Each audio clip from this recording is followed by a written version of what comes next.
Okay, so I recently finished watching this series on Hulu.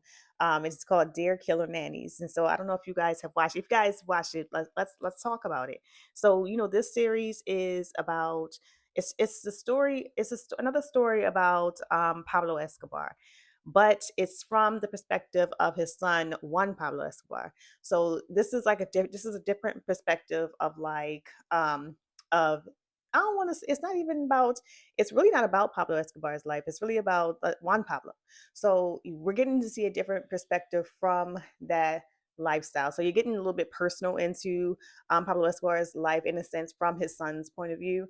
So it's not necessarily like what you see on like maybe Narcos or the documentaries for the most part, because we're getting really just like more of the personal aspect and not so much the crime. You know what I mean?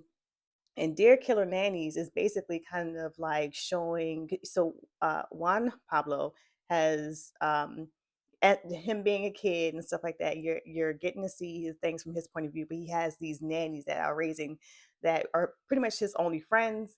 A big part of like his upbringing, but they just so happen to be hitmen. So we're getting to see that story. This is why I think I was so drawn to it, because it's not I've seen the documentaries, I've seen other shows and little miniseries, movies, whatever about Pablo Escobar.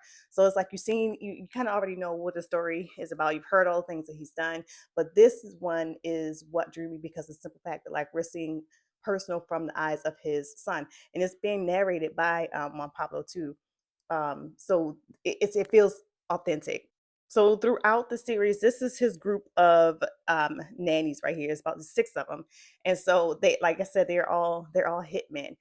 But I don't know. So it's weird because like as I'm watching this series, like you being a hired uh a hired man for Escobar, I don't know. You're always in danger. But I'm watching this. I almost felt like in my mind, I was like, the best position to work under Pablo Escobar probably is one of the nannies, because like I mean I don't know. This is just me. This is just my thought. Like it seemed like they were like the most trusted. Because when you're in that lifestyle and when you're like the boss, like it's hard to trust anyone. But these people are like working with your kids, so you have to have some level of trust for 'em. But these are the six. These are the six nannies that's been a big part of like his upbringing. So I don't know, like I know like with this series, like some things are dramatized. So I don't know like, what of their characters are the true ones and what of them may not be. You know what I mean? But I believe that like essentially like this is the group that he was raised with and who were his friends, like the people that he trusted, but they were like all hitmen. And I have to like admit, I was actually pretty surprised that the how father like he was to his son, like Escobar I'm talking about. But it's like removing like all of like his the heinous thing, crimes or whatever that that he would cause. It was interesting to see that how much he cared for the relationship that he had with his son. That was really interesting, because for some reason, like I just envision, because the type of man that he is, like I just envision him being like a real hard, hard ass to his kids. But it's not being portrayed that way according to Juan Pablo. So that was very interesting to see. His wife, the mother of his children, it Maria Victoria. I love seeing mothers who ride for their kids, because with this series, like you're also seeing like the life that he had to face, because basically he inherited his father's like enemies as well after his death. So seeing just how much this woman played a part in like him still being with us today is credible. Like imagine being in that setting, and you really have to like be strong. you know, Y'all women are amazing. We amazing. And getting back to his nannies, like I said, they're all like hitmen. So like it also shows like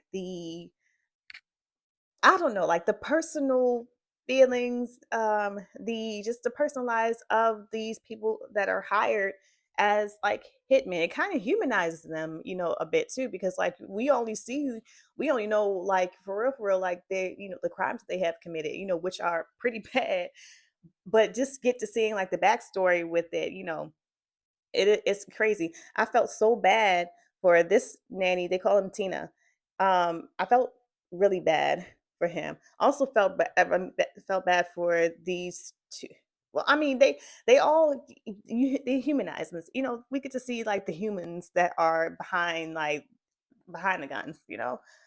Which is kind of Juan Pablo in this drama and in this series like said himself, like it was confusing, the love that he had for his father. He had a pretty much kind of a confusing feeling with his father. I loved his father, however he feared him, but he also wanted to protect him. That is a very confusing feeling to be on the inside of like this kind of like empire. You know what I mean? It is very confusing. um this nanny right here, I am I felt was this Lagana. He, he was the most reckless, and I'm actually surprised that I'm surprised that he made it as long as he did. Because like I would that one was a whew, there's always one in a group, And as you can see, John Leguizamo is playing Escobar in this series, and I was really drawn to it. That's another reason why I was drawn to this series, because I wanted to see. First of all, John Leguizamo is an amazing actor, very good comedian as well. Like I watch his stand up as well. He's a good comedian, a great actor. Um, and I remember watching an interview with him, and he was saying that he didn't want the Colombians to be upset with how his portrayal. And I think he did a really good job, like with that, his demeanor, even like you can still.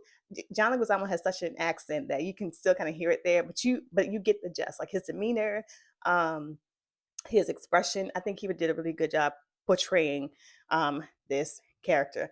But that's it, guys. I had to watch the series. Like I said, it's like 8 episodes, and they're only 30 minutes long, so you can binge it if you have not seen this type of version, or like even knew about this perspective of of this kingpin. Then watch it, because it is a really good series, and you get to see behind the scenes. So yeah, so this is available on Hulu.